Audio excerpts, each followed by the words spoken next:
तमाम हिकिड़ो सुठी नई मौसम में ही लोहे साहिबान फेस्टिवल जो मुनक़िद थियणु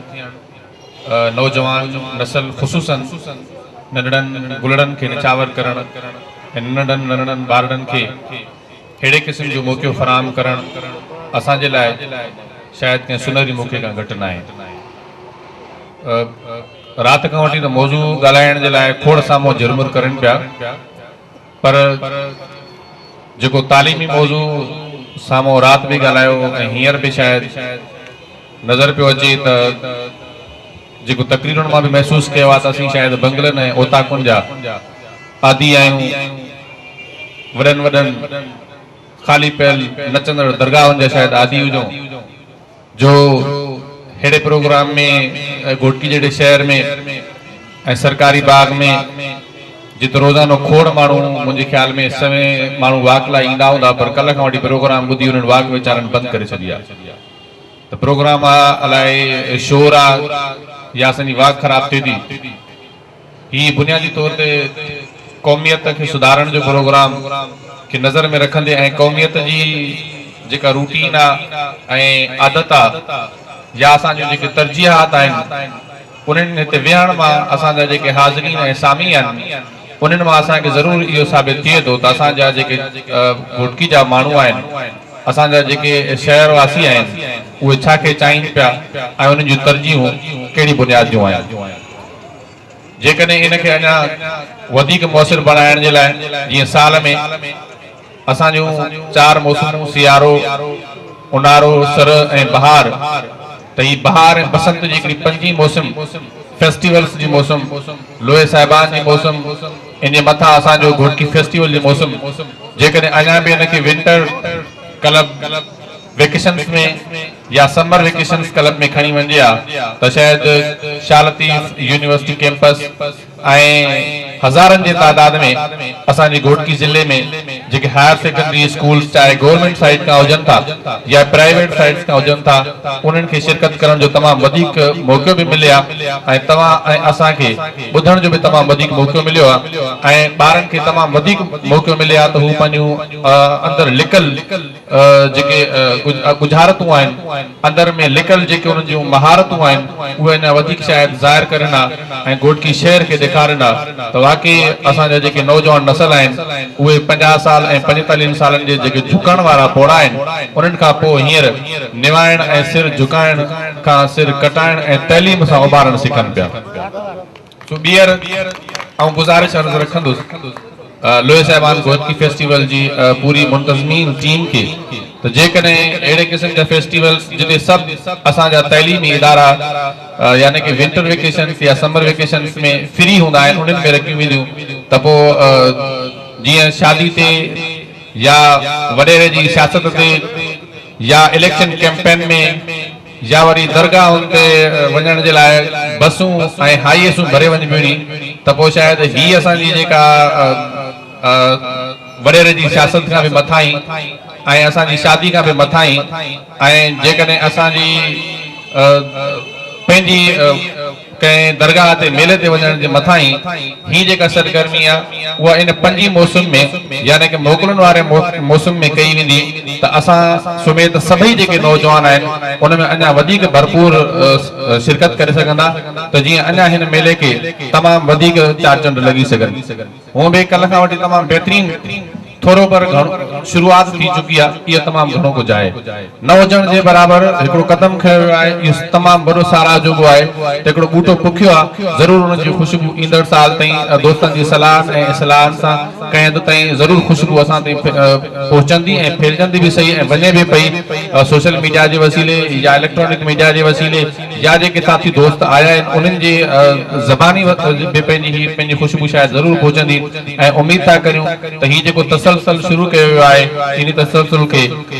ता हयात घोटकी लोहे साहिबान जेको हिकिड़ो तारीख़ जो नालो आहे उन वॾे नाले वॾी अहमियत ऐं अफ़ादियत ऐं क़द जीअं इन लोहे साहिबान फेस्टिवल खे सकाफ़ती ऐं क़ौमियत जो नालो ॾेई करे इनखे ता हयात बरक़रार रखियो वेंदो। तमामु वॾी महिरबानी। हिन लम्हे आउं गुज़ारिश कंदुसि साईं अली हसन वार खे सोशल वर्कर घोटकी ऐं हिकु भेरो बीहर तव्हांजी तारीफ़ जी गूंज में हेकर वरी गुलज़ार या खुदा हिन सिंध खे हेकर वरी गुलज़ार कर पिर्त जे हिन पार खे तूं पिर्त साईं पार कर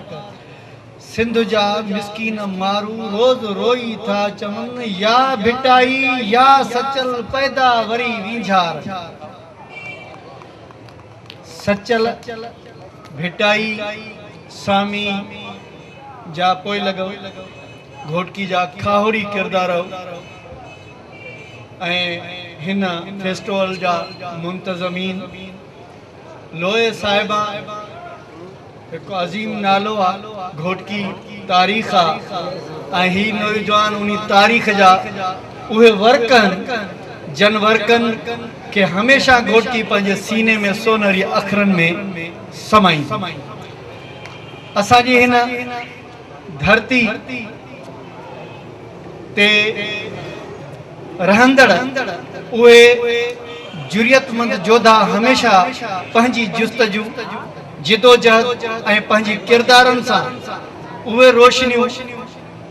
ॾिया खणी मंज़िलनि ॾांहुं रवां दवां थींदा आहिनि ऐं उहे किरदार हर हवाले सां हर सूरत में मुख़्तलिफ़ सूरतनि ऐं पेचरनि में अॼु बि मौजूदु आहिनि अॼु यूथ फेस्टिवल ते दोस्तनि मदो कयो मुख़्तसरनि नौजवाननि साथियुनि ऐं दोस्तनि खे पंहिंजे तजुर्बनि सां असां थोरो पंहिंजा जेका ज़िंदगी गुज़ारी आहे ऐं उहा ज़िंदगी उन नौजवाननि जे लम्हनि लाइ का बहितरी या का मुसबित घड़ी साबित थी सघे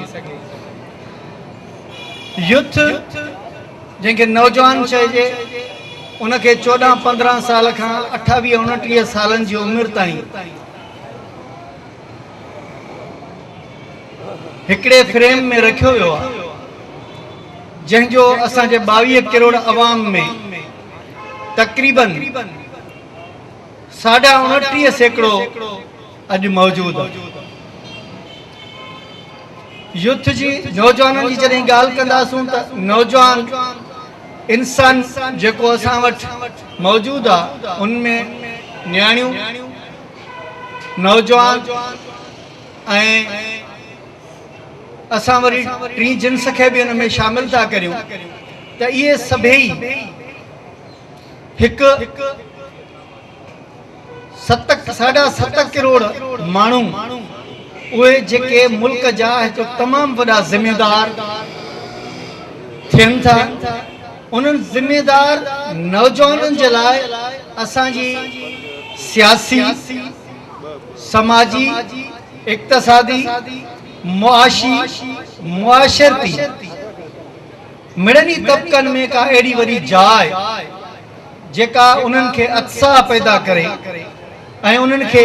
लाड़ा ॾे उन्हनि खे नवां ख़्याल तसवुरात पैदा करे उहा असां वटि तमामु घटि पर घटि चवंदासीं न पर अञा चवंदासीं त पाण वटि न हुजण जे बराबरि इहो नौजवान जॾहिं 15 सालनि में नौजवानी जी सूरत में अचे थो त इन जा पहिरियां बुनियादी जेके असबाब आहिनि उहे मुश्किलातूं आहिनि या बुनियादी जेके उन्हनि लाइ प्लेटफॉर्म आहिनि उहे पाण वटि केतिरा मौजूदु आहिनि जॾहिं ॿार 5 सालनि खां झोलीअ खां ॿाहिरि थो अचे ऐं स्कूल जे तरफ़ या ॻोठाणे मैदान में अचे थो त उन में उन सिलसिले खे सम्झण ऐं ॾिसण जे लाइ असां वटि स्कूलनि जूं हालतूं असांखे ॾिसणियूं पवंदियूं रांदियुनि जा मैदान ॾिसणा पवंदा उन्हनि जे लाइ रोज़गार जा मौक़ा उन जे लाइ खाद खुराक सिहत ऐं सभई ज़िंदगीअ जूं जेके बुनियादी सहूलियतूं 5 सालनि खां पोइ जेके ज़रूरत आहिनि उहे ॾिसणियूं पवंदियूं त छा 15 सालनि जे नौजवान जेको मुल्क जो तमामु वॾो भार खणी मुल्क खे हलाइण जे पोज़ीशन में अचे उन ताईं उन जे बुनियादी शयुनि खे असां केतिरो उन्हनि खे सपोर्ट या उन्हनि जी मदद ऐं रहनुमाई लाइ असीं आणियूं पिया जॾहिं इन सिलसिले खे 5 सालनि खां 15 सालनि जी उमिरि ताईं उन्हनि खे असीं ॾिसंदासीं त उन्हनि जा जेको बि वक़्तु गुज़रे थो उहो कहिड़ियुनि सरगर्मियुनि में गुज़रे थो ऐं उहो इन सार 15 सालनि खां पोइ हुन ते ज़िमेदारी तौर ते लागू थिए युथ जी तालीम जेकॾहिं पाकिस्तान जे लेवल ते असां ॾिसंदासीं त उहा 63%, पर असां जॾहिं सिंध जी ॻाल्हि युथ जी कंदासीं त उहा असां वटि 51% ऐं अञा बि उहा घटिजे थी। राति मूं जेको हिकु दोस्त खां सवाल पुछो, हिते उन्हनि ॾाढो सुठो जवाब बि ॾिनो, पर उन जवाब जो अञा वधीक मां इन जे करे उनखे वधीक खोलणु चाहियां थो। जेका घोटकी जे 18 लख पॉपुलेशन या आबादी जे लाइ जेके प्राइमरी स्कूल आहिनि, प्राइमरी सिहत मर्कज़ आहिनि, बुनियादी सिहत मर्कज़ आहिनि, या डिस्ट्रिक्ट जे लेवल ते जेके इदारा आहिनि, उहे असांजा सिर्फ़ 2.5 लख माण्हुनि लाइ आहिनि। 2.5 लख माण्हुनि जे लाइ उहे इदारा जेके तालीम, सिहत, रोज़गार ऐं बुनियादी सहूलियतूं पहुचाइण वारा इदारा 2.5 लख माण्हुनि जे लाइ आहिनि, त पोइ 18 लख माण्हू उन मां कीअं फ़ाइदो हासिल करे सघनि? इहो हिकिड़ो वॾो सवाल। जेकॾहिं तव्हां हिन युद्ध खे, नौजवाननि खे उन जा 3 अहम बुनियादी ज़रूरतूं आहिनि। सभ खां पहिरियां उन लाइ इन्वॉल्वमेंट पैदा करणु, माहौल पैदा करणु, माहौल सां गॾु उन्हनि जे लाइ रोज़गार पैदा करणु, रोज़गार सां गॾोगॾु उन्हनि लाइ बुनियादी तालीम जेका प्राइमरी खां शुरू थिए थी पई। असांजो नौजवान जेको युथ आहे उहो मैट्रिक खां पोइ 77% उहे मैट्रिक खां पोइ वरी वापसि था वञनि ऐं नियाणियुनि जो जेके तालीम जी सूरत हाल आहे उहा अञा का ॿी हूंदी। जेकॾहिं असांजे मुल्क में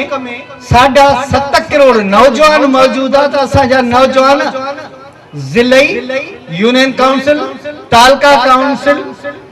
सिंध असेंबली, सेनेट, वफाकी असेंबली में असांजे नुमाइंदनि जो 7.5 करोड़ नौजवाननि जी नुमाइंदगी केतिरी आहे उहा तव्हां असांजे साम्हूं। जंहिं मुआशिरे में जंहिंजी अक्सरियत आबादी खे अञा इहा बि ख़बर न हुजे त असां जी जेका ज़िमेदारी आहे उहा असां खां सवाइ ॿियो केरु तयन कंदो? तव्हां ताज़ो ॾिठो हूंदो त हुननि जे क़ौमी असेंबली जी जेका इख़्लाक़ियत आहे उहा तव्हां पोयां ॾिठी हूंदी ऐं उन्हनि कहिड़े तरीक़े सां असांजे लाइ कानून साज़ी वञी कई। जॾहिं उहे कानून साज़ी पूरे 22 करोड़ जे बजाय हुननि जी कानून साज़ी में असांजे नौजवान खे मुकमिल तौर ते नज़र अंदाज़ कयो ऐं जॾहिं इन नज़र अंदाज़ थियल मुकमिल तौर ते उन्हनि खे सभ खां वधीक जेका ज़रूरत आहे नौकरियुनि जी, उन नौकरियुनि में जीअं राति दोस्तनि बि ॿुधायो, ऐं उनखे अञा वधीक वाज़े करणु चाहींदुमि त सभ खां वधीक बिहेवियर जी ज़रूरत हूंदी, एटीट्यूड जी ज़रूरत हूंदी आहे। तव्हां ॾिसंदव असां कुझु इंटरव्यूज़ में कुझु ॾिना आहिनि, कुझु वरिता आहिनि, उन्हनि में 50% मार्क्स जेके हूंदियूं आहिनि उहे एटीट्यूड जूं हूंदियूं आहिनि, पर असांजे नौजवाननि जे एटीट्यूड ते केतिरो कमु थियो आहे उन जे लाइ तव्हां असां सभु हिकु दफ़ो ॿीहर सोचूं त नौजवाननि जे बिहेवियर चेंज जे लाइ असीं कहिड़ा कहिड़ा प्रोग्राम कया आहिनि, या असांजी गवर्नमेंट, डिस्ट्रिक्ट गवर्नमेंट हुजे, प्रोविंशियल गवर्नमेंट हुजे, वफ़ाकी गवर्नमेंट हुजे, या असांजा सिविल सोसाइटी जा जेतिरा बि इदारा हुजनि या प्राइवेट सेक्टर हुजे, उन्हनि में बिहेवियर चेंज जी जेका इल्मु आहे, ॼाण आहे, उहा असां वटि केतिरी मौजूदु आहे। जेकॾहिं असांजी बिहेवियर चेंज जी इहे तरबियतूं, हुनर, ॼाण ऐं इल्मु न मिलंदो त शायदि असांजो नशे आवर जेके शराब या वग़ैरह ॿियूं जेके बुरायूं अचनि थियूं उन्हनि में हर साल 17% वधीक जेको आहे इज़ाफ़ो थिए थो हर साल समाजी बुराइयुनि में। ऐं समाजी बुराई में सभ खां वधीक जेको इन्वॉल्व थिए थो उहो युद्ध थिए थो, ऐं जॾहिं युद्ध जेकॾहिं समाजी बुराइयुनि में इन्वॉल्व थियण जे करे असांजी मुल्की मईशत जेका आहे उहा इंतिहाई घणो मुतासिर थी सघे। मूं पंहिंजे तजुर्बे मुताबिक़ 14 सालनि में पंहिंजी घर जी ज़िमेदारी पंहिंजे कुलनि ते खई ऐं ईअं तव्हां सभिनी खई, अॼु बि मौजूदु आहिनि। सभई माण्हू तव्हां असां ॾिसंदासीं त असांजो नौजवान रेड़ी हलाए थो, असांजो नौजवान हर कारोबार करे थो, पर उन कारोबार करण खां पहिरियां जेको बुनियादी ज़रूरत हुन रोज़गार जूं उन्हनि खे अॼु ताईं असां वटि बेनज़ीर इनकम सपोर्ट जो जेको नालो इस्तेमाल थियो आहे। अॼु आऊं हिते स्टेज ते बि इहो चवां थो त जेकॾहिं तव्हांखे सिर्फ़ अंग अखर पूरा करणा आहिनि, लखे माण्हुनि खे तरबियत ॾिनी आहे, उन तरबियत खां पोइ उन्हनि माण्हुनि केतिरो रोज़गार कयो आहे उनखे ॾिसण जी ज़रूरत आहे ऐं उहो एतिरो केतिरो कामयाबु। त असांजा ही नौजवान फिरंदड़ घुमंदड़ रोज़गार करण लाइ हिननि जो तमामु वॾो ज़हनी टार्चर हिननि जे ज़हननि में हिकिड़ा वॾा खदोखाल पैदा करे चुका आहिनि ऐं इन्ही मां ट्राइबल कॉन्फ्लिक्ट बि वधिया जिते